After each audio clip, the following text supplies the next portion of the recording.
Hello class 10th, welcome to Enlighten academy. Class 10th हमने economics का chapter number 1 development जो था वो पूरा जो है वो एक्सप्लेन कर दिया था मैंने। आप उस वीडियो लेक्चर को जाके देख सकते हैं। आज हम जो कर रहे हैं वो एनसीईआरटी के क्वेश्चन कर रहे हैं, ठीक है। तो बहुत ज्यादा टाइम वेस्ट ना करते हुए हम स्टार्ट करते हैं क्वेश्चन को।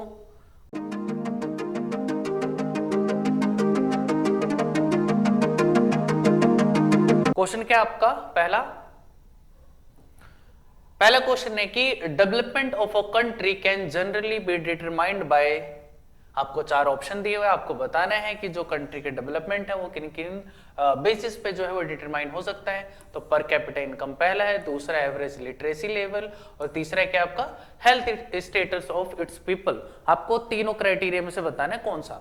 तो बेसिकली जो आंसर ठीक होगा वो ऑल ऑफ द अबव, यानी हम तीनों ही क्राइटेरिया के बेसिस पे जो कंट्री की डेवलपमेंट है उसको मतलब डिफरेंशिएट कर सकते हैं। क्लियर। नेक्स्ट क्वेश्चन है आपका, which of the following neighbouring countries has better performance in term of human development than India. ये पाकिस्तान तो पॉसिबल ही नहीं है, ठीक है, नेपाल भी नहीं, श्रीलंका है इसका आंसर। बेसिकली अगर आप इन चारों ऑप्शन को देखो तो जो श्रीलंका की रैंकिंग है वो 193 में से अराउंड 78 के आसपास है, ठीक है। तो वो चेक कर लेना। इसमें चाइना ऑप्शन नहीं है, अगर चाइना ऑप्शन में होता तो चाइना आंसर ठीक होता, क्योंकि उसकी जो रैंकिंग वो 75 के आसपास है, इंडिया की 134 है, ठीक है। तो सही आंसर इसका क्या है, श्रीलंका, ठीक है। नेक्स्ट जो है आपका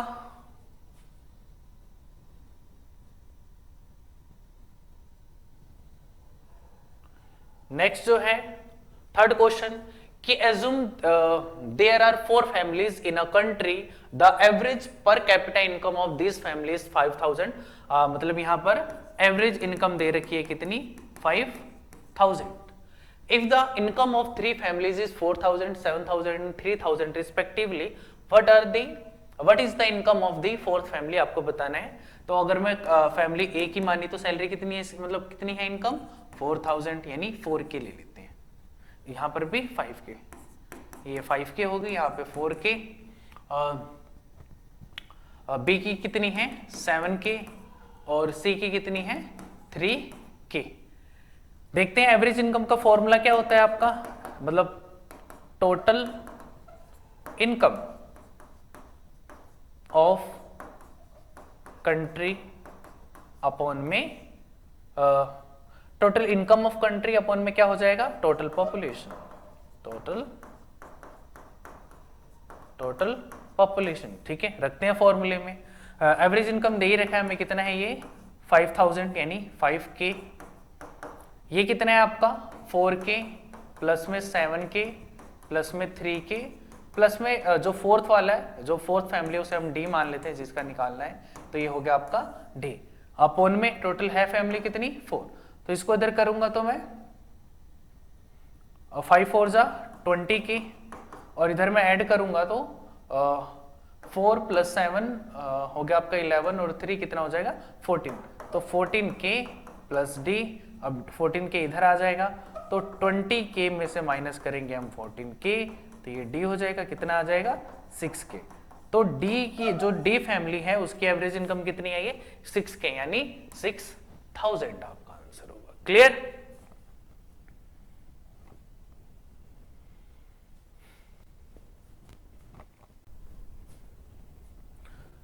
तो अपना नेक्स्ट क्वेश्चन क्या था, नेक्स्ट क्वेश्चन है कि what is the main criteria used by the world bank in classifying different countries, what are the limitation of this criteria. ठीक है, आपको ये बताना है कि वर्ल्ड बैंक जो डेवलपमेंट को मेजर करता है उसके लिए कौन सा क्राइटेरिया यूज करता है और उस क्राइटेरिया की लिमिटेशन क्या है। क्लियर।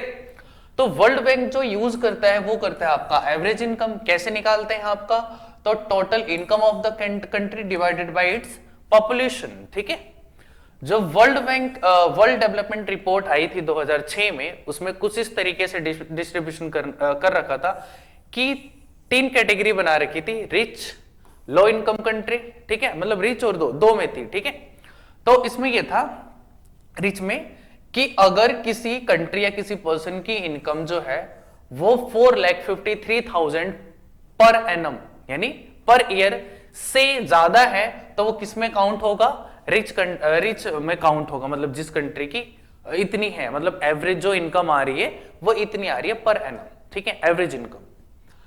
लो किस में आएंगे, अगर उस कंट्री की एवरेज इनकम 37,000 से कम आ रही है तो किस में आ जाएगी, लो इनकम कंट्रीज में। क्लियर है चीज। आगे इंडिया जो है वो लो इनकम कंट्री में आती है। कितना है अपना मतलब अपना एवरेज इनकम कितनी है, 28,000 यानी 28,000 पर एनम, ठीक है। अब रिच कंट्री कौन से है आपकी, वेस्टर्न कंट्रीज हो गई, मिडिल ईस्ट की कंट्रियां हो गई। मिडिल ईस्ट में आपका यूएई, सऊदी अरब, ठीक है। ये अब आते हैं लिमिटेशन पे। तो बेसिकली ये है कि मैं वैसे ही बता देता हूं आपको कि एवरेज इनकम जो है, अगर मैं आपको किसी कंट्री की एवरेज इनकम बताता हूं कि इस कंट्री की एवरेज इनकम जो है वो 28,000 या फिर 50,000 ले लेते हैं।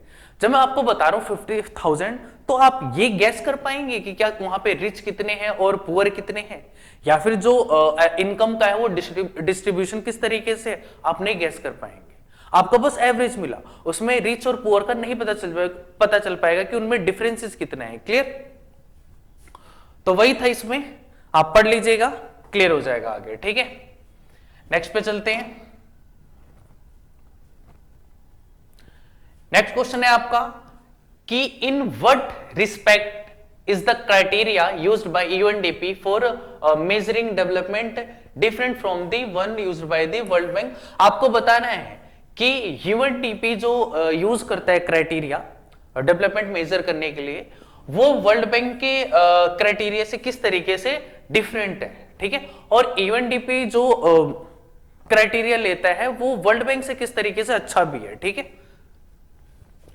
तो वर्ल्ड बैंक जो यूज करता है वो आपने अभी पढ़ा पिछले वाले चैप्टर में, तो पर कैपिटा इनकम या फिर एवरेज इनकम को जो है वो कंसीडर करके चलता है, ठीक है। तो जो वर्ल्ड बैंक रिपोर्ट आई थी 2006 में, ठीक है, उसमें पर कैपिटा इनकम क्या था कि अगर यूएस डॉलर में देखा जाए तो अगर किसी कंट्री की एवरेज इनकम जो है वो 10,066 यूएस डॉलर से ज्यादा है तो वो रिच में काउंट होगा। अगर 825 यूएस डॉलर से कम है तो वो किस में काउंट होगा, लो इनकम कंट्री में काउंट होगा। क्लियर। आगे तो इसमें बेसिकली एवरेज इनकम वाला है। अब इसमें देखते हैं यूएनडीपी अपना कौन सा डाटा लेता है।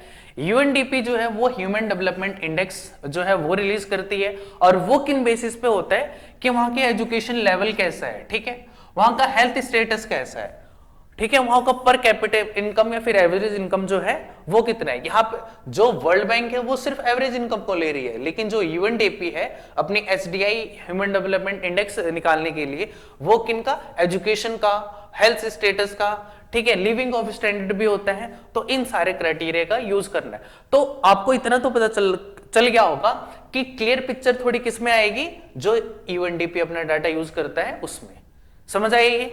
तो human development index used by UNDP is better because it is wider indicator in which besides per capital income health and education and also included, ये सारी चीजें इंक्लूडेड होती है उसमें। क्लियर है। चलते हैं नेक्स्ट क्वेश्चन पे।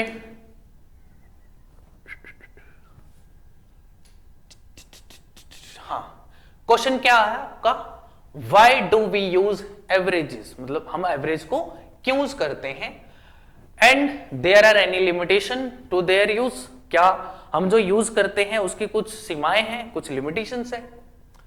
Illustrate with your own example related to the development, ठीक है। तो we use averages for the comparison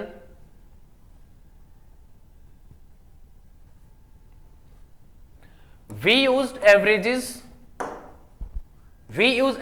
for comparison between two countries, two person or any two or more thing। मतलब ये है कि अगर हम किसी कंट्री को कंपेयर कर रहे हैं तो उसके लिए क्या हो जाता, हमारा ये एवरेज इनकम जो है वो यूज होता है, ठीक है। लिमिटेशन ये है कि सिमिलैरिटी और डिफरेंसेस जो है वो क्लियर नहीं कर पाता। कहने का मतलब ये है कि सिर्फ बता देता है कि एवरेज इनकम इतनी है। अब आपको पता नहीं चल पाएगा उसमें रिच कितने हैं, पुअर कितने हैं, ठीक है। क्लियर है सारी चीजें।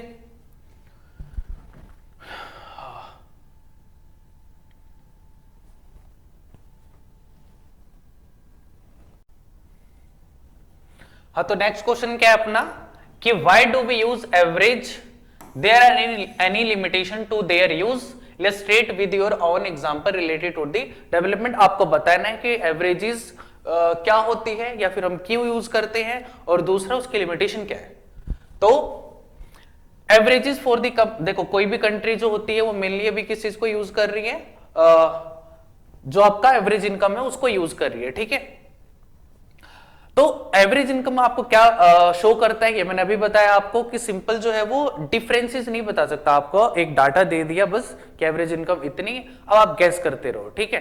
लेकिन ये नहीं बताता कि उसमें कि अमीर लोग कितने हैं और गरीब लोग कितने हैं, उनके बीच में डिफरेंसेस क्या है, ठीक है, उनके लिविंग ऑफ स्टैंडर्ड कैसा है, ये हम पूरी तरीके से गैस नहीं कर पाएंगे, ठीक है। तो by average only one aspect, क्या, इनकम एंड साइज, ठीक है। बस यही चीज हम मेजर करते हैं अपना इसमें एवरेजेस में। तो ये पूरी तरीके से ठीक नहीं, क्लियर पिक्चर नहीं दे पाता ये, ठीक है।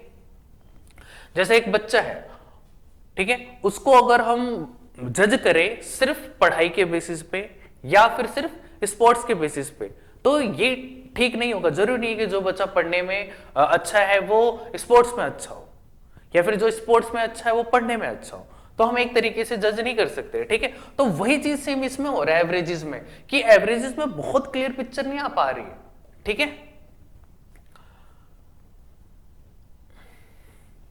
फॉर एग्जाम्पल एक, हाँ वही है कि एक स्टूडेंट है, उसकी हाइट, हेल्थ, टैलेंट और इंटरेस्ट सबके अलग अलग होते हैं, ठीक है।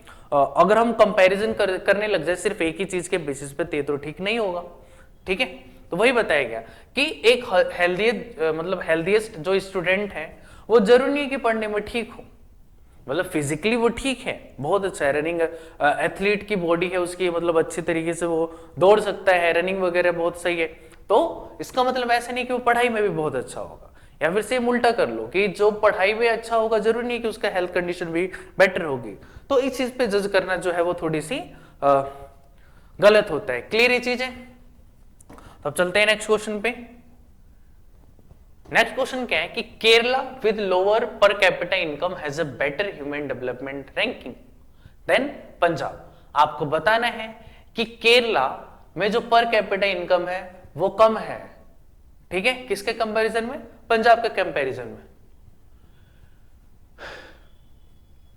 बट जो केरला का ह्यूमन डेवलपमेंट इंडेक्स है उसमें रैंकिंग बहुत सही है। तो per capita income is not a useful criteria at all and should not be used to compare state. Do you agree? आपको बताना है, कहने का मतलब क्वेश्चन में दोबारा समझाता हूं कि केरला का जो एवरेज इनकम है वो पंजाब से कम है, लेकिन ह्यूमन डेवलपमेंट इंडेक्स की रैंकिंग देखी जाए तो उसमें केरला टॉप करता है और पंजाब पीछे है। देखते हैं क्या है। तो ठीक है, ये क्लियर है ये चीजें। तो एक जो मनी है, अगर आप हम एवरेज इनकम से ही वो करते हैं, कंपेयर करते हैं, तो सिर्फ पैसे से सारी चीजें नहीं खरीदी जा सकती, ठीक है। जो फिजिकल मटेरियल है आप उसी को परचेज कर सकते हो, आप कपड़े परचेज कर सकते हो, आप रहने के लिए घर ले सकते हो, लेकिन वही जो कि आप नींद नहीं खरीद सकते, कंफर्ट नहीं खरीद सकते। तो वही सारी चीजें हैं इसमें कि हर चीज पैसे से नहीं खरीदी जा सकती। दूसरा कि जैसे कि सिंपल चीज है कि हम दिल्ली में रहते हैं, दिल्ली में पॉल्यूशन का लेवल बहुत ज्यादा है, तो अगर कोई रिच है और एक पुअर है तो क्या पॉल्यूशन का लेवल उस रिच पर्सन के लिए कम हो जाएगा क्या? वो बाहर नहीं निकलेगा क्या? ऐसा तो पॉसिबल ही नहीं है। तो अगर हम इस तरीके की डेवलपमेंट करते हैं तो हम कम्युनिटी बेसिस पे करना चाहिए बेसिकली, कि अगर पॉल्यूशन कम कर रहे हैं तो गवर्नमेंट को भी, अभी इंडिविजुअल को भी क्या करना चाहिए,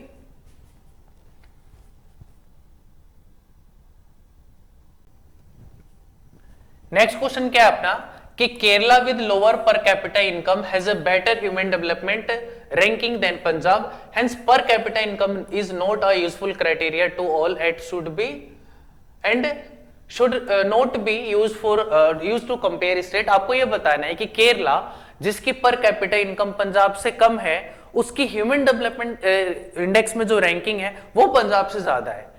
तो आपको इस पे थोड़ी सी क्लेरिफाई करना है, आपको बताना है कि क्या आप एग्री करते हैं। तो ये चीज तो सच है कि जो केरला है उसकी एवरेज इनकम पंजाब से कम है, लेकिन वहां पर जो कंडीशन है, लिविंग ऑफ स्टैंडर्ड है, वो पंजाब से काफी बेहतर है, ठीक है, इसीलिए उसकी जो ह्यूमन डेवलपमेंट जो रैंकिंग आती है उसमें ज्यादा रैंकिंग आती है। ठीक है, और दूसरी चीज ये कि अगर किसी कंट्री के अंदर मतलब किसी स्टेट के अंदर एवरेज इनकम ज्यादा आ रही है, इसका मतलब नहीं है कि इसका मतलब ये नहीं कि वहां पे लोग जो है वो पीसफुली रह रहे हैं या फिर हर टाइप की facilities, education system, health system, वो सारा कुछ अच्छा ही होगा। क्लियर सारी चीजें। तो हम हर चीज जो है वो पैसों से तो नहीं खरीद सकते। ठीक है, तो जैसे कि मैं बताता हूं आपको कि यहाँ पे एक एग्जांपल दिया हुआ है कि अगर जैसे दिल्ली है, दिल्ली में पॉल्यूशन बहुत ज्यादा होता है, तो पॉल्यूशन जो है वो रिच या पुअर के हिसाब से नहीं होता, दोनों के लिए इक्वल है। अगर पॉल्यूशन ज्यादा है तो रिच के लिए भी ज्यादा है और पुअर के लिए भी ज्यादा है। ठीक है, तो मतलब यहां पर हमें क्या करना चाहिए कि अगर पॉल्यूशन के लिए काम करना है तो इंडिविजुअली कोई नहीं कर पाएगा, हम सबको एक साथ आना पड़ेगा और फिर जो है हम पॉल्यूशन को टैकल कर पाएंगे। क्लियर चीजें। अगला कि अगर आप स्कूल बनाना है या फिर अपनी कंट्री को डेवलप करना है तो हम हर एक अमीर लोगों के लिए थोड़ी ना स्कूल खोल देंगे कि भाई इस फैमिली के लिए स्कूल, इस फैमिली के लिए स्कूल। हम क्या कर देंगे, प्रॉपर स्कूल बनाएंगे जिसमें रिच, पुअर, एवरेज हर कोई जाके उसमें पढ़ सकता है। क्लियर। तो वही बताया गया है कि कलेक्टिवली हमें काम करना पड़ेगा। ठीक है, तो again school may be open for the children of the whole community than the 1 or 2 children of a rich person, जो मैंने आपको बताया। ठीक है, तो Kerala has a better human development ranking than Punjab. अब देखो आगे, इन्फेंट मोर्टेलिटी रेट जो है वो केरला का सिर्फ 11 है और पंजाब का कितना है, 49। इसका मतलब ये कि पंजाब में जो बच्चे जन्म लेते हैं तो जो न्यू बॉर्न बेबी होते हैं 1000, उसमें उस 1000 में से जो 49 बच्चे हैं वो उनकी डेथ जो है वो 1 साल के अंदर में डेथ हो जाती है, और केरला में सिर्फ कितनी होती है, 11। इससे क्या पता चलता है कि केरला का जो हेल्थ सिस्टम है, मतलब हेल्थ केयर इंफ्रास्ट्रक्चर है, वो काफी बेहतर है यहां से। किससे, पंजाब से। समझ आई ये चीजें। आगे जो पब्लिक डिस्ट्रीब्यूशन सिस्टम होता है, मतलब जो गवर्नमेंट राशन वगैरह सप्लाई करती है अपने सिटीजन को, कहीं कहीं पे वो बहुत ज्यादा जो फंक्शन होता है वो बहुत ज्यादा ओपन होता है, क्रिस्टल क्लियर होता है, बहुत ज्यादा ट्रांसपेरेंसी होती है। मतलब जो फूड डिस्ट्रीब्यूशन का जो होता है, फूड डिस्ट्रीब्यूट होता है, वो प्रॉपर लोगों तक पहुंच रहा होता है। लेकिन कुछ स्टेट ऐसे हैं जहां पर भ्रष्टाचार हो जाता है, करप्शन हो जाता है, जहां पे वो जो एलोकेट हुआ था हर एक पर्सन के लिए, हर एक फैमिली के लिए, वो वहां तक नहीं पहुंच पाता। ठीक है, तो वो भी चीज है। क्लियर हो गई ये सारी चीजें। अब अगर प्रॉपर राशन नहीं पहुंचता है हर घर में तो वहां पे क्या हो जाएगा, हेल्थ इश्यू आ जाएगा, है ना। अगर खाना प्रॉपर नहीं पहुंचा रहा है, गवर्नमेंट की तरफ से जो राशन मिल रहा है वो लोगों तक पहुंच ही नहीं रहा है, तो बेसिक बात है कहीं ना कहीं जो है वो हेल्थ पे इफेक्ट करेगा ही। तो समझ आया आपको ये। नेक्स्ट चलते हैं कि find out the present source of energy that are used by the people in India, what could be other possibilities 50 year from now. देखते हैं कि अभी कौन कौन से हम सोर्स ऑफ एनर्जी पे रिलाई करते हैं। तो इसमें आपका इलेक्ट्रिसिटी हो गया, कोयल हो गया, क्रूड ऑयल हो गया, कावडंग हो गया एंड सोलर एनर्जी। इन सब चीजों का हम अभी यूज प्रेजेंट में कर रहे हैं। ठीक है, आगे जो है हम जिन पे अभी रिसर्च चल रही है, जिनकी हमें मतलब कुछ आइडिया है कि वो फ्यूचर में यूज हो सकते हैं, उसमें आपका एथेनॉल है, ठीक है, बायोडीजल हो गया, न्यूक्लियर एनर्जी हो गया, ठीक है, better utilization of wind energy हो गया, और क्या हो जाएगा, इसमें आप ऐड कर सकते हो हाइड्रोजन को भी, कि आगे जाके मतलब बेसिकली हाइड्रोजन को तो फ्यूचर फ्यूल भी बोला जाता है, तो आप इसमें हाइड्रोजन को भी ऐड कर सकते हो। ठीक है, क्योंकि हमें पता है कि आगे जाकर जो क्रूड ऑयल है, फॉसिल फ्यूल, वो सारी चीजें खत्म हो जाएगी। तो खत्म जब हो जाएगी या कमी हो जाएगी तो उसकी जगह पे हमें अल्टरनेट भी तो ढूंढना होगा, तो ये सारे क्या हो जाएंगे, हमारे अल्टरनेट हो गए जो हम आगे फ्यूचर में यूज करेंगे। क्लियर चीजें।